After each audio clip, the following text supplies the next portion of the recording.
El 7 de mayo de 1915, en plena Primera Guerra Mundial, un torpedo alemán hundió el transatlántico británico RMS Lusitania frente a las costas irlandesas, acabando con la vida de más de 1000 personas entre pasajeros y tripulantes.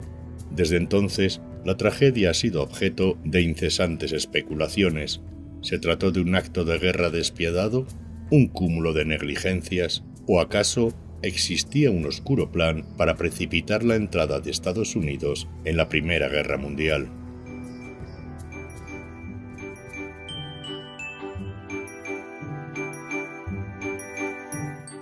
En la antesala de la Primera Guerra Mundial existía un lucrativo negocio de transporte de pasajeros en la ruta marítima que unía Europa con Estados Unidos. La competencia entre las navieras británicas y germanas era feroz, y quien poseyera los barcos más modernos, lujosos y rápidos dominaría el mercado.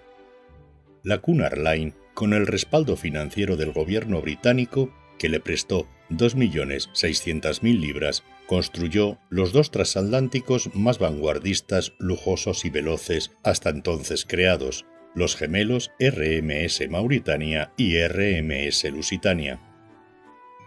El Lusitania fue votado en 1906 y realizó su viaje inaugural entre Liverpool y Nueva York con escala en el puerto irlandés de Queenstown el 26 de septiembre de 1907. Sus 240 metros de eslora y su capacidad para 2.198 pasajeros y 31.550 toneladas de carga lo convertían en el barco, junto al Mauritania, más grande del momento. Gracias a sus 26 nudos de velocidad, aproximadamente 50 km por hora, podía cruzar el Atlántico en menos de 5 días.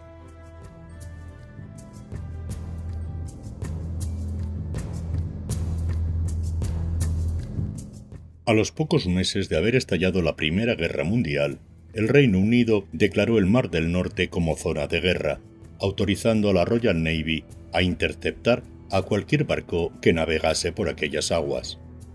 Alemania, muy dependiente de las importaciones para alimentar a su población y sostener su industria bélica, al verse asfixiada por el bloqueo naval, en respuesta, el 4 de febrero de 1915 declaró las aguas que rodeaban las islas británicas como zona de guerra. La Marina Imperial Alemana encomendó esta tarea a su flota de submarinos, embarcaciones que los británicos en aquel momento desdeñaban por considerarlas huidizas, tramposas y asquerosamente no inglesas.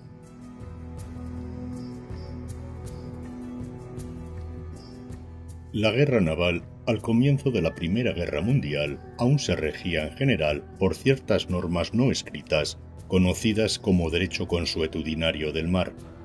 Siguiendo estas normas, un submarino alemán, al avistar un barco de transporte en las aguas declaradas como zona de guerra, ya fuera enemigo o neutral, emergía a la superficie. A continuación, inspeccionaba la carga en busca de armas, municiones o cualquier material que pudiera contribuir al esfuerzo bélico de sus enemigos. En caso de hallar tales materiales, obligaban a la tripulación a abandonar el barco en sus botes salvavidas y posteriormente torpedeaban el navío hasta hundirlo.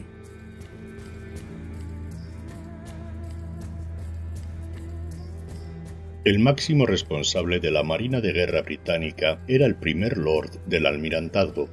En aquellos momentos ocupaba el puesto un hombre procedente de una familia con mucha influencia política y especialmente dispuesto a ganar méritos para poder ascender en su carrera política. Su nombre, Winston Churchill. El almirantazgo, para luchar contra los alemanes, decidió camuflar artillería en algunos barcos de transporte para de esta manera, cuando el submarino alemán emergiera, podrían hundirlo fácilmente. Eran los llamados barcos trampa. Tras el hundimiento de varios submarinos alemanes con esta táctica, el 18 de febrero, 14 días después de declarar las aguas británicas como zona de guerra, la Marina Imperial Alemana ordenó a sus submarinos lo que coloquialmente conocemos como atacar primero y preguntar después.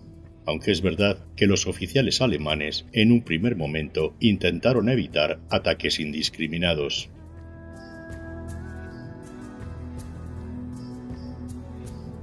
A pesar del peligro y la caída en el número de pasajeros, Algunas navieras, como la Cunard Line, mantuvieron abiertas sus rutas entre Gran Bretaña y Estados Unidos. El 23 de abril de 1915, la embajada alemana en Estados Unidos envió una nota a los medios de comunicación. En ella alertaba del peligro que corrían los barcos de pasajeros británicos que cruzaban el Atlántico debido a la guerra submarina.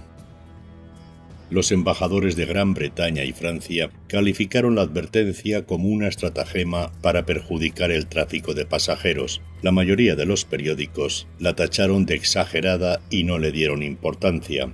Solo el New York World decidió publicarla en su edición del 1 de mayo.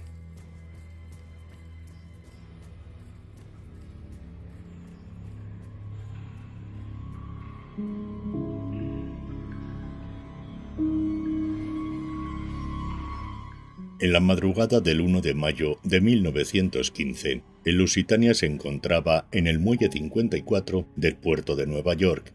Mientras se cargaban provisiones, los pasajeros comenzaban a embarcar para iniciar la que sería la 202ª travesía del transatlántico hasta Liverpool con escala en Queenstown. A las 11:30 horas, el veterano capitán William Turner ordenó levantar amarras y con 1.959 personas a bordo, el Lusitania tomó rumbo al Atlántico Norte. El día 7, el barco se aproximaba a la costa irlandesa, donde en contra de lo habitual, no encontraron ningún buque de la Royal Navy que les escoltara. El anticuado HMS Juno, encargado de esta misión, había recibido órdenes del almirantazgo el día 5 para regresar a su base.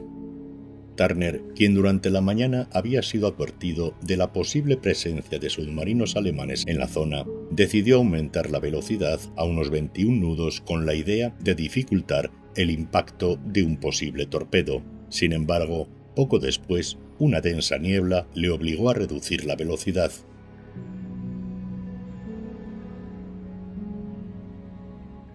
Aproximadamente a las 11 de la mañana, desde la base naval de Queenstown, actual Cobh, en Irlanda, infructuosamente se informó al almirantazgo sobre lo adecuado que sería ordenar a Lusitania que cambiara de ruta, pues se habían encontrado submarinos por la zona. A las 12:40 horas, el transatlántico recibió el siguiente mensaje. Submarino a 5 millas de Cabo Clear se dirigía hacia el oeste a las 10 horas. Minutos después, el Lusitania modificó el rumbo para acercarse a la costa.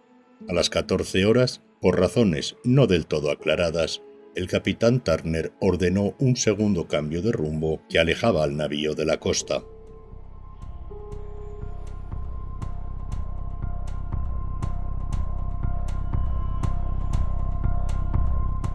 Frente al viejo faro de Goldhead, en la localidad irlandesa de Kinsale, el submarino alemán U-20, al mando del capitán Walter Spieger, navegaba hacia su base en Wilhelmshaven después de haber hundido 3 barcos.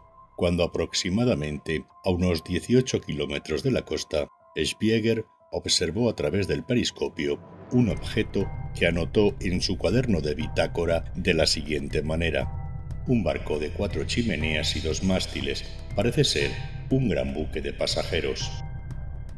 Durante unos 10 minutos, con todo preparado para el ataque, Spieger no dio orden alguna. Cuando Lusitania se encontraba a unos 700 metros del U-20, el capitán ordenó a las 14 horas y 12 minutos el lanzamiento del único torpedo que le quedaba. Walter Spieger anotó en su cuaderno de bitácora: alcanzado por el disparo en la banda de estribor detrás del puente. Se oye una detonación extraordinaria seguida de otra fuerte explosión y de una nube que se eleva. Debe haber habido, además de la explosión del torpedo, otra: caldera, carbón o pólvora. La nave se detiene y se escora rápidamente. Al mismo tiempo, se hunde cada vez más a proa. Tras unos minutos, el U-20 abandonó el lugar y se dirigió a su base, a la que llegó el 13 de mayo. Poco después, Walter Spieger fue condecorado por el Kaiser con la Cruz de Hierro de primera clase.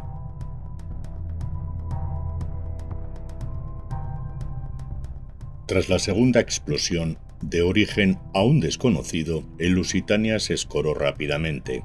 El nerviosismo y la impericia de algunos marineros pues los más experimentados estaban enrolados en la Marina de Guerra, dificultaron el arriado de los botes salvavidas. De los 48 botes disponibles, solo 6 lograron llenarse. 18 minutos después del impacto del torpedo, el Lusitania se hundió a unos 93 metros de profundidad. A pesar de que el barco envió una señal SOS y se encontraba cerca de la costa, la mayoría de las embarcaciones de rescate, principalmente pesqueros y pequeñas embarcaciones, tardaron cerca de 2 horas en llegar debido a las condiciones del mar y a la confusión inicial tras el hundimiento. El naufragio se cobró la vida de 1.198 personas, entre ellas 94 niños y 35 bebés. Solo 761 personas sobrevivieron. De los fallecidos se pudieron recuperar alrededor de 289 cuerpos. Se trataba de uno de los mayores desastres de la Primera Guerra Mundial.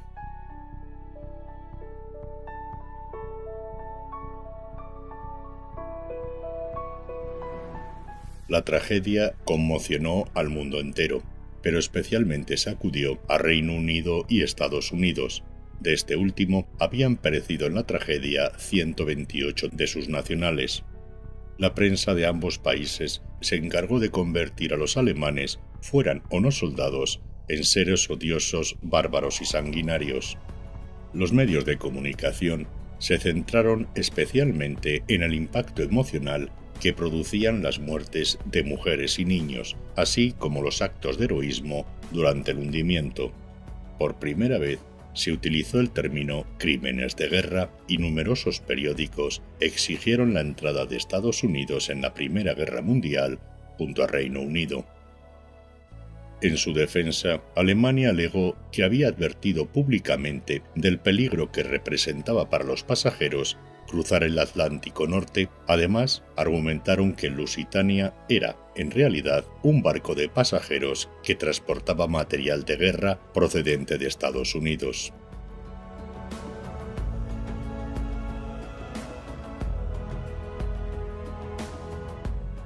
El gobierno británico creó una comisión de investigación presidida por Lord Mersey para esclarecer las causas del hundimiento del Lusitania y determinar las responsabilidades. La comisión evaluó las acciones del capitán del Lusitania, William Turner, y si bien hubo críticas a algunas de sus decisiones, como por ejemplo la peculiar ruta que siguió, finalmente lo exoneró de cualquier negligencia grave, concluyendo que había actuado de acuerdo con las órdenes e información que poseía en ese momento.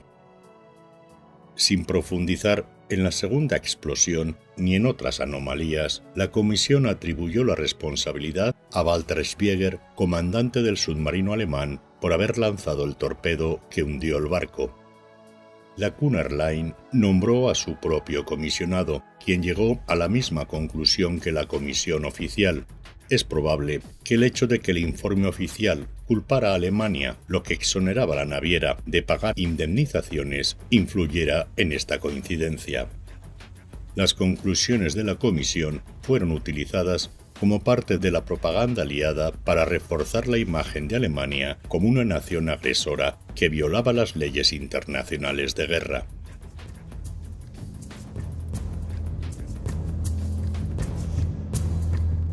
Sin embargo, el tiempo suele ser un juez que da y quita razones, y en este caso ha puesto en tela de juicio la versión oficial de los hechos, indicando que lo ocurrido con el Lusitania no fue del todo como nos quisieron hacer creer.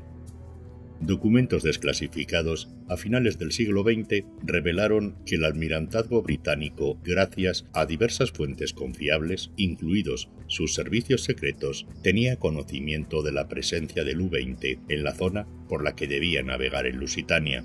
A pesar de ello, no se modificó la ruta del transatlántico. También se han encontrado documentos que evidencian el interés de Churchill en que se investigara al capitán del Lusitania. En uno de ellos afirmaba: «Debemos procesarlo sin contemplaciones». Por otro lado, salieron a la luz cartas de Churchill presionando a Lord Mersey para que eximiera de toda culpa al gobierno del Reino Unido. Tiempo después del hundimiento, se descubrió que la Cunard había falsificado los manifiestos de carga del Lusitania, en donde aparecían solo alimentos y pasajeros. Cuando aparecieron los originales, se confirmó que los alemanes no mentían. En Nueva York, el Lusitania, un barco de pasajeros, había cargado proyectiles para cañones de 13 libras, miles de cajas con municiones de diverso tipo y explosivos convencionales. Cabe destacar que el Mauritania y el Lusitania fueron construidos como barcos auxiliares para la guerra, una condición del préstamo que el gobierno británico otorgó a la naviera. Incluso al inicio de la Primera Guerra Mundial, el almirantazgo estuvo a punto de requisar ambos barcos, de no ser por su elevado consumo de carbón, unas 910 toneladas al día.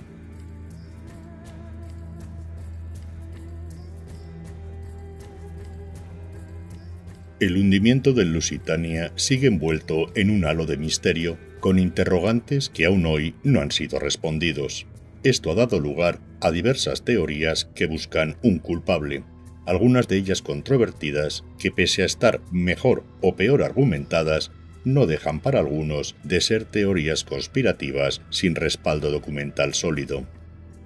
Hay quien culpa al almirantazgo de haber cometido una serie de errores que provocaron que el Lusitania no tuviera una escolta adecuada, recibiera una insuficiente advertencia y que no se modificara la ruta del transatlántico. Otros creen que las víctimas fueron un sacrificio calculado para incitar y justificar la entrada de Estados Unidos en la guerra. Hay historiadores que, basándose en sus acciones posteriores, como la expedición a los Dardanelos y las tácticas utilizadas 2 décadas después para involucrar a Estados Unidos en la Segunda Guerra Mundial, culpan directamente a Churchill de ser el artífice de un plan para convencer al indeciso presidente Wilson, quien buscaba la reelección para su segundo mandato, para que su país entrara en la guerra. Lo que sí parece documentado por confesiones de algunos supervivientes a periódicos e historiadores es que en el Lusitania existía el rumor de la cercana presencia de submarinos alemanes. El 8 de mayo de 1915, el periódico español Un País Neutral, El Pueblo Vasco, publicaba: algunos viajeros durante la travesía recibieron radiotelegramas anunciando que el barco iba a ser torpedeado. Cabe destacar que el Lusitania había cambiado recientemente el color de sus chimeneas para ser menos visible.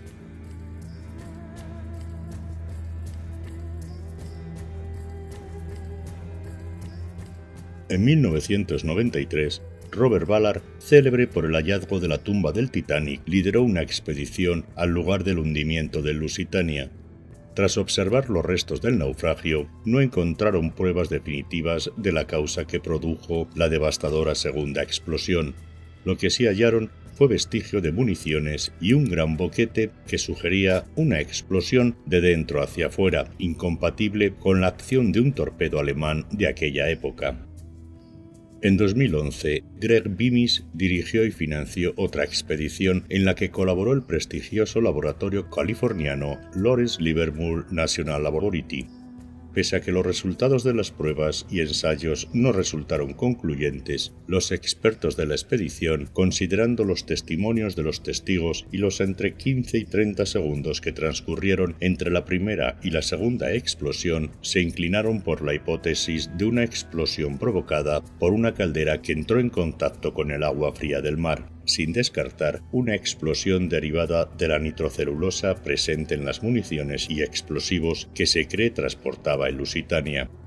La posibilidad de una explosión debido a una reacción química entre el carbón almacenado y el agua del mar, los expertos la dieron casi por descartada.